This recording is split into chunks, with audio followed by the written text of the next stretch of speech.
السلام علیکم ورحمۃ اللہ وبرکاتہ۔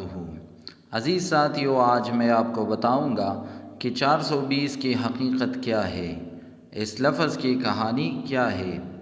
پاکستان میں دھوکے باز کو 420 کہا جاتا ہے، جبکہ دھوکے بازی کی سزا کے لیے آئین پاکستان میں دفعہ بھی 420 ہے۔ صرف پاکستان ہی نہیں، دنیا بھر میں بھی 420 کا ہنسا بنام ہے۔ کہا جاتا ہے کہ 1970 کی دہائی میں سینٹ رافیل کیلیفورنیا کے طلباء پابندی کی وجہ سے چھپ کر نشے کا استعمال کرنے لگے۔ طلباء 4:20 پر لوئس پاسچر کے مجسمے کے پاس ملتے۔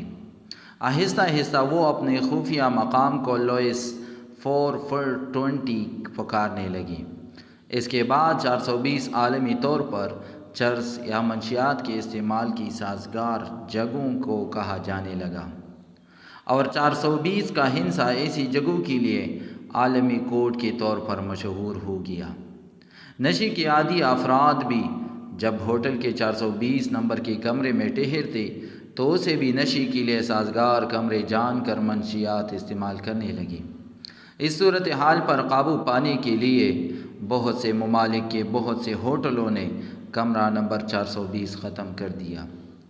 کچھ ہوٹلوں میں 420 کو 419+1 لکھا جانے لگا، تو کچھ میں تمام ہندسوں کو فاصلے کے لکھ کر 420 لکھا جانے لگا۔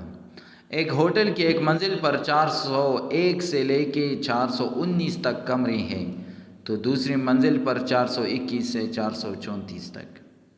اور آج کل 420 عدد کو بنگی ثقافت میں کافی اہم سمجھا جاتا ہے۔ اس کا تلفظ 420 ہے۔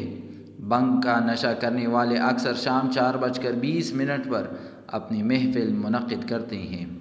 اسی مناسبت سے چوتھے مہینے کی 20 تاریخ کو ساری دنیا میں اس حوالے سے تقریبات ہوتے ہیں۔ امید ہے آپ سب کو یہ ہماری معلوماتی ویڈیو پسند آئی ہوگی۔ ہمیں سننے کے لیے وقت دینے کا بہت بہت شکریہ۔